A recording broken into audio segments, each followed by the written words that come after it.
Hey everyone! So today I want to share with you the books that I read for the year 2022.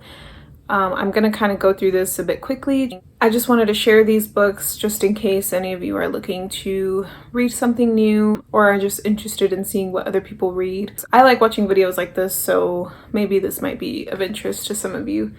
A lot of these books are kind of psychology related, just because that's relevant to me, but some of them are just more for fun or just random, literally just random books. So I'll kind of give a general overview of each book and kind of tell you what I thought about it. And there's not a lot of books in this because, again, I take my time when I read books, and also this doesn't include the textbooks that I have to read for school. So I really just read when I have time to throughout the day. Maybe this is a bit more of a realistic list or amount of books someone might read in a year.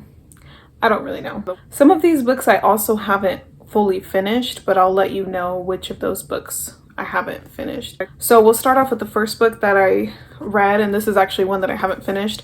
I've pretty much read most of it though. This is The First Philosophers, the Pre-Socratics and the Sophists by, the translation is by Robin Waterfield. It's an Oxford World's Classic. I read this one because I just finished reading The History of Philosophy by A.C. Grayling, I think last year, so I just kind of wanted to start over from the beginning with philosophy, or at least Western philosophy. So I started reading about the Pre-Socratics and the Sophists, but I stopped, I think at the part, yes, I stopped where the book talks about the Sophists, so I haven't read that part. I do really like this book. It's one of the only books that I could find on ancient philosophy that focused on the Pre-Socratics alone without including like Plato, Socrates, and Aristotle. So that's why I chose this book, because I wanted something that was just focused on this group of philosophers.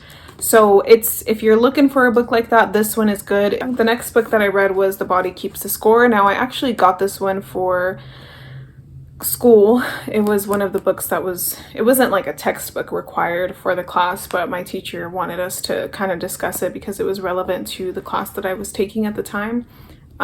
So this book is really good, especially like in obviously psychology, but even like in the medical field. I think that this is a really good read because it talks about trauma and how it manifests in the body, even when we don't realize it.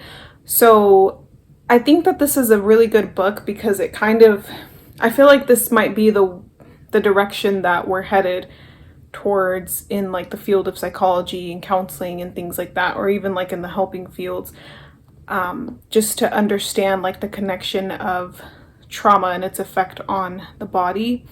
So it's a really good book. It's really relevant for like, I think where we are now again.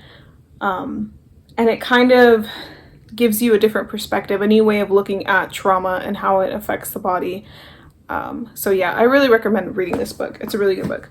And then this is one of the random books, and I haven't actually fully finished this one either. This is like really random, but I'm including this in there because I thought it was interesting. This is the Picture Atlas of the World. I wanted to include this because if there's any way that anybody could find this, I think this is a really good book for kids or like preteens, teenagers, because it has like ginormous maps and it has like where things are in like the country or continent.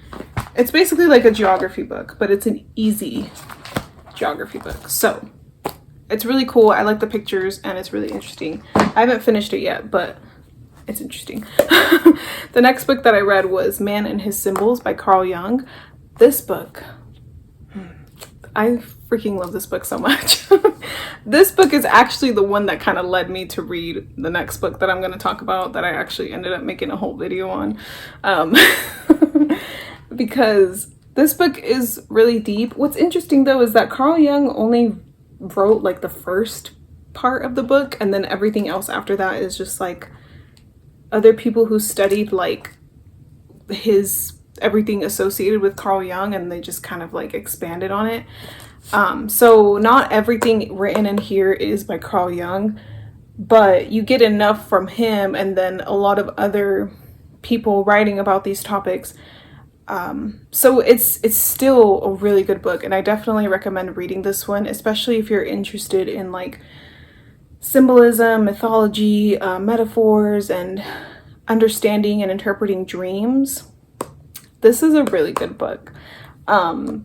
Yeah, it's really deep, and it honestly helped me see things from a different perspective, especially religion. It kind of altered the way that I viewed religion, which led me to want to spend some time thinking and contemplating on my religious stance in life, and that led me to read The Brothers Karamazov by Dostoevsky. But I have already made an entire video on this book because I liked it so much, and it's basically just about that. I mean, that was my first video that I ever filmed on like a book review, so I didn't even include like a portion of me talking about what this book is actually about. But it's about three brothers and a father. I don't think this is a spoiler alert because it's pretty famous. I mean, it says it in like the first literally sentence probably of the book, but the father gets killed, and it's basically trying to figure out who did it, which of the three brothers did it, or did the brothers even do it, and what's the morality sense of, you know, killing somebody. And there's a lot of religious themes in this book, and yeah, the reason I read this book is because of this book, because I was thinking a lot about religion and its significance in people's lives and the symbolism of things. So I read this book and I really recommend it. But if you want more of my thoughts on this book in particular, I will link that video that I filmed on that book in the cards. I also listened to an audiobook by Stephen King this year, but I don't have it because it was an audiobook. But I listened to Riding the Bullet by Stephen King. And I listened to it, it was like a CD audiobook, and I listened to it on a road trip. I don't remember everything about it. I remember like the overall gist, and I remember liking it and thinking that it was a little bit predictable, but I still liked it, and it was a good audiobook. The next book that I read was The Gift of Therapy. This just felt important and relevant for me to read at the time that I read it. If you are in this counseling psychology field, I definitely recommend reading this book, especially if you're a beginner or still pretty new to counseling or psychology. Definitely read this book. It's by Yalom. Yalom is a really good author. I definitely want to read more of his books, so The Gift of Therapy. Then after that, I read The Book of Pluto by Stephen Forrest. He has other books like this, like on Neptune and the moon and stuff like that. I do like this book because it includes Pluto through like the houses and signs, which I feel like is hard to find a lot of information on, like the generational planets, like very deep and accurate information on the generational planets in houses and signs, just because they transit so slowly. But I will have to say, while I do recommend this book because it still has something to offer, I feel like I disagree with his basic premise, I guess, on what Pluto actually is. But I feel like the way that he describes Pluto, I understand that to be more of Jupiter, because he kind of describes Pluto as like our meaning, and I feel like that's more Jupiter. I feel like Pluto is more of like the existential crisis you have before you get to the Jupiter meaning, but he kind of saw like Pluto as being both, but I kind of feel like they're separate in that way. But I still recommend reading this book, again, especially because it has information on Pluto and the signs and houses. So for those of you who are watching this interested in astrology, definitely check out his books. And this one, you know, I think it's still good to pick up.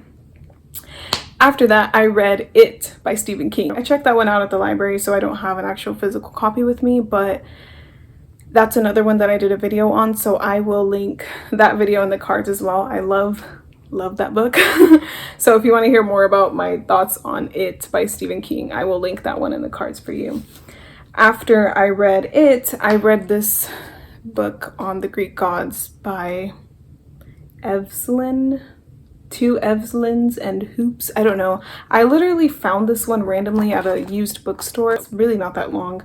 But this one kind of gave me like an intro to then go into Mythology by Edith Hamilton, which I haven't finished. I've been kind of like picking at it. Like I just read parts that sound interesting. So I've been like kind of jumping back and forth through this book. But this is like a classic mythology book. Like I'm sure if you've ever looked for books on mythology, this one has definitely come up because this one's kind of like pretty popular. So I haven't finished it, but I do like it. This one goes into obviously way more depth than this one. I don't even know, like this is just a random book that I found, but this is kind of like an intro book, definitely probably for a younger audience, but I mean, if you can find it, I mean, it's a good intro, I guess, but I would definitely recommend Mythology by Edith Hamilton. Yeah, that's that one. And then I read Midnight Sun by Stephanie Meyer. Yes, I was one of those that was obsessed with Twilight when I was in high school, and I guess I still am because I read this book, but this is one of those books that I feel like I was kind of disappointed in, and I feel like it kind of ruined Edward for me. I just feel like he spends a lot of time whining, and then you kind of find out that he's low-key like not really a nice guy because he lies to Bella and tells her that he'll never leave her, but in his mind he's like telling himself, until I feel like you're ready for me to leave you, then I will leave you. I don't know. Edward's kind of ugh. I mean, if you want to read it. Like if you're into Twilight, read it. It's not like it's completely awful. I mean, it's okay. It's not like, I don't know. Maybe I'm just not a teenager anymore, but I also kind of feel like Edward's just, he's not as great as he was in Twilight. Maybe in Twilight, because you just see him from Bella's perspective, you see him through that like idealized lens, and yeah, I don't know what it is. Then after that, I read this book on modern art by Amy Dempsey, and this is an art essentials book. I definitely want to read more books from like this theme. I don't know if this is like I don't know, some kind of like publishing company will make like a lot of different books. This kind of feels like that to me. And this one kind of gives you like just a general overview of modern art. I don't know how to show you this. I love this painting. It doesn't give like long descriptions. It's just basically like a general overview, like key artists, key details of certain art movements. But it's really cool. Like I got a new job working at a museum, and this one was actually loaned to me by the curator of the museum that I work at now. He loaned me some books just because I told him I'm interested in learning more about art, especially because I'm working around it more now. So yeah, if you're interested in art and just kind of want like an introduction, I guess this is a very beginner book. Definitely pick this one up because it's a good overview of modern art. Then I'm getting towards the end now. I just recently finished Animal Farm by George Orwell. Now, this is the second time I've read this book because I read it in high school, and I only remembered that they changed like the rules on the signs. So I didn't remember anything else. So I'm glad I reread it because it's definitely a good book. It's worth rereading if you read it in high school and don't remember anything like me. Definitely reread it. It's a quick read because it's like catered, I think, towards a younger audience, or maybe it wasn't, but because of the way it was written, it is accessible to people. But it's honestly kind of scary. Like, I recommend reading it because of that. I want to learn more about the history involving like what the subject matter of the book. Like, I know it's about totalitarianism, and I don't know a lot about like politics and government and stuff like that, but this book is definitely kind of sparking an interest in those topics for me. And it was scary. And I know this book is not about animal rights, but it also kind of, I think, fits what animals have to go through themselves. I know it's not about that, and I'm not trying to preach animal rights and shove it down people's throats.